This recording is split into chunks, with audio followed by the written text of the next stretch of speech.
Ninkyo Dantai, ovvero organizzazioni cavalleresche. È questa l'espressione con cui preferiscono definirsi gli Yakuza, gangster riuniti in sindacati transnazionali che nel loro insieme costituiscono una delle più grandi espressioni del crimine organizzato globale. Il fenomeno è conosciuto anche come Gokudo, il sentiero estremo, ma le autorità e i media impiegano un termine meno esaltante, Boryokudan, ovvero gruppi violenti. Chi sono dunque i famigerati Yakuza? Molti di loro si ritengono depositari delle tradizioni dei samurai, sebbene nelle sedi delle loro kumi o bande espongano elaborati alberi genealogici che li riconducono a famosi fuorilegge.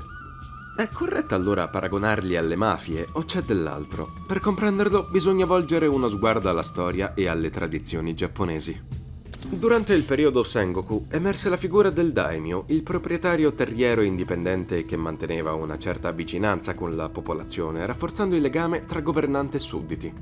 Non tutti i guerrieri potevano raggiungere tale titolo e questo nel tempo generò dissidi, per esempio nella categoria dei giovani samurai noti come Hatamoto Yakko. Essi adottavano atteggiamenti estremi come vestirsi troppo d'estate o poco d'inverno e mangiare cibi troppo caldi. Frustrati dalla lunga fase di pace del periodo Tokugawa, che non permetteva loro di distinguersi, si riunirono in gruppi. Si lamentavano della degenerazione del Bushido, il codice d'onore dei samurai, e agivano con violenza contro i Chonin, gli uomini di città. Non tutti gli Yakuza concordano però su questa discendenza, altri si ritengono gli eredi del fronte opposto, i difensori delle città, noti come Machi Yakko. In realtà i due gruppi sociali presentavano delle affinità, si distinguevano per coraggio e per eccessi, con la differenza che i Machi non potevano portare armi e dovevano quindi contare sulla forza fisica o su armi non convenzionali come ventagli e bastoni, strumenti poi teorizzati nelle arti marziali. Gli Yakko vennero annientati dal potere centrale alla fine del XVII secolo, ma sopravvissero nelle leggende e nel gusto estetico e eccentrico, un'eredità raccolta dai lottatori di sumo ed altre categorie, tra cui i giocatori d'azzardo e i venditori ambulanti, diretti progenitori degli Yakuza. Il periodo Tokugawa era iniziato nel 1603. In questa epoca si definivano Tekiya i ricettatori e Bakuto le persone coinvolte nel gioco d'azzardo. Il termine Tekiya deriva dall'unione di due parole che significano freccia, ya, e pollo, teki. Essi vendevano merci contraffatte e si fingevano ubriachi per mostrarsi deboli all'acquirente. I Tokugawa si accorsero della loro utilità e a partire dal 1735 alcuni importanti Tekiya vennero nominati supervisori dei mercati e poterono fregiarsi del Myoji Taito, ovvero del cognome, e di una spada lunga, uno status che li avvicinava ai samurai, i quali avevano diritto a portare il Daisho, la coppia di spade. Grazie al riconoscimento ufficiale il loro numero crebbe e monopolizzarono la gestione dei mercati. Meno fortunata la storia dei Bakuto, persone che vivevano ai margini della società in quanto il gioco d'azzardo era illegale. Essi si incontravano in case di periferia e in templi abbandonati, praticavano lo strozzinaggio ed erano dotati di un personale di sicurezza per garantire l'ordine. I Bakuto erano stanziali, quindi avevano un diverso legame con il territorio. Nei primi tempi alcuni membri collaboravano persino con la polizia che li proteggeva in cambio di informazioni.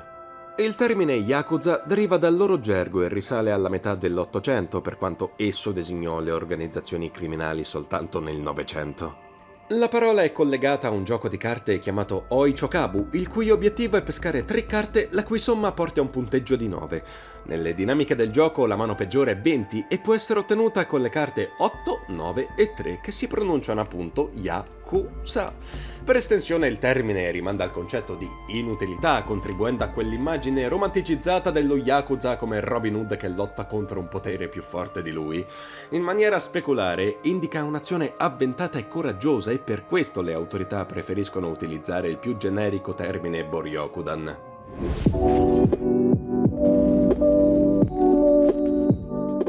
Il codice d'onore dei Bakuto si ispirava ai principi cavallereschi che includevano l'obbedienza ai superiori, la segretezza, la difesa dell'onore del gruppo a ogni costo, l'allenamento nelle arti marziali, la sopportazione del dolore e il rispetto per le donne degli altri membri. Erano dunque dei tradizionalisti che rimasero colpiti dalla svolta del 1854, anno in cui vennero introdotti i primi trattati ineguali, strumenti con cui le potenze mondiali si imposero in Estremo Oriente. Il malcontento si fece sentire nelle periferie. I Bakuto avevano conquistato posizioni importanti nelle comunità rurali, occupandosi dell'assistenza sociale e della gestione dell'ordine pubblico. Il governo cercò invano di limitarli perché essi organizzarono disordini ai quali si aggiunsero ex samurai, agricoltori e studenti. Lo shogun riuscì a reprimerli, tuttavia l'insoddisfazione generale portò a una crisi ai vertici imperiali, conclusasi con la svolta del periodo Meiji che ebbe inizio nel 1868. Il potere centrale si fece più pressante e venne introdotta una legge contro il gioco d'azzardo volta a ridurre il potere dei Bakuto. In parallelo avvenne un processo di amalgama tra organizzazioni criminali e forze ultranazionaliste sempre più rilevanti. Questi gruppi avevano in comune la nostalgia per un Giappone mitizzato, professavano lo shintoismo, riconoscevano un valore nella forza e disprezzavano gli stranieri. Nel 1881 nacquero la società segreta Gen-Yosha e la Kenpeitai, la polizia militare segreta. La Gen-Yosha si infiltrò in Cina e poi collaborò con la Kenpeitai per allargarsi in Corea e in Manciuria. Tra i suoi uomini c'erano molti yakuza, la cui cooperazione con gli ultranazionalisti permise loro di collaborare con l'ufficio governativo per il monopolio dell'oppio istituito da Naoki Hoshino. Il giro d'affari era milionario e i proventi venivano reinvestiti nelle infrastrutture in Manciuria e nell'acquisizione di armamenti. Servizi segreti, società occulte e ultranazionalisti si intrecciavano alla malavita che ormai era entrata nelle istituzioni e si era proiettata su uno scenario internazionale. Gli Yakuza avevano contribuito alla realizzazione del sogno coloniale nipponico, ma con l'attacco di Pearl Harbor del 1941 ci fu una spaccatura. L'impero arruolava i propri cittadini, ma molti Yakuza tornarono alla clandestinità. Nel corso della Seconda Guerra Mondiale si concentrarono sul fronte interno, erano immischiati nei contratti statali mirati alla costruzione di infrastrutture belliche e le ditte edili della Yakuza reinvestivano i proventi in tangenti. A Tokyo alcuni leader Tekiya ottennero l'incarico di agenti municipali delle tasse e ripresero a gestire le bancarelle dei mercati, con l'aiuto della polizia che costringeva gli ambulanti ad associarsi. Infine, nelle ultime fasi della guerra, gli Yakuza furono ingaggiati nei campi di prigionia per la gestione e la supervisione dei prigionieri.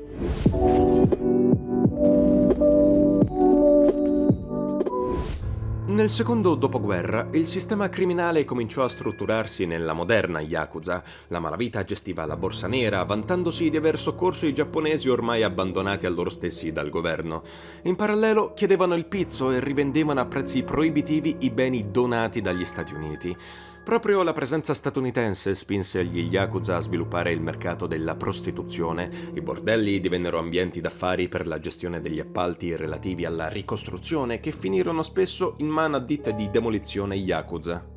Già nel 1947 le autorità statunitensi aprirono indagini sistematiche sulla criminalità giapponese, ma agli arresti seguirono poche condanne. Nel 1950 la dieta giapponese approvò l'atto di controllo delle associazioni che mirava a indebolire le bande, tuttavia l'anno successivo si potevano contare ancora 56.000 membri di associazioni criminali. Tra di loro c'erano anche gli ex soldati rientrati dalla guerra. Essi rifiutavano il codice d'onore e il tradizionale rapporto gerarchico, non rispettavano la gente onesta e erano molto violenti. Questo genere di Yakuza venne definita Gurentai, un termine traducibile come gruppo di sbandati. Era il segno di una spaccatura con le generazioni precedenti. Nel 1952 finì l'occupazione statunitense. All'epoca la Yakuza era già immischiata nel traffico di droga, nella speculazione edilizia, nello strozzinaggio e nella prostituzione, che continuò con un cambio di clientela, dai soldati agli uomini d'affari. Un tempo lamentavano alcuni vecchi criminali, la Yakuza si dedicava soltanto al gioco d'azzardo. La situazione era destinata a peggiorare. Nel 1958 venne siglato il primo contratto d'omicidio su commissione nello stile dei gangster statunitensi. I media cominciarono a smontare lo stereotipo della Yakuza che perseguiva ideali cavallereschi e la polizia organizzò un ufficio di coordinamento generale preposto alla lotta contro le Boryokudan. Eppure, la Yakuza era ancora dentro le istituzioni. Nel 1957 venne eletto primo ministro Nobusuke Kishi, un uomo che si faceva aiutare dalla Yakuza per sedare il dissenso, per esempio in occasione della visita del presidente Eisenhower.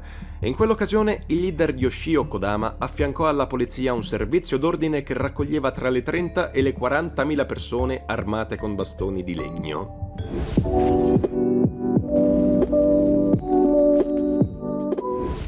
Termina qui questa prima parte del nostro documentario sulla storia della Yakuza. Spero che il video vi sia piaciuto. Io ringrazio il nostro storico Andrea Piggin, che ha steso un copione davvero eccezionale e dettagliato. Ringrazio anche tutti voi per aver visto questo video fino alla fine. Iscrivetevi al canale se siete nuovi e se potete buttate anche 2 euro per l'abbonamento, così da supportare i nostri lavori. Detto questo, non mi resta che rimandarvi al prossimo video e augurarvi come sempre buona vita a tutti.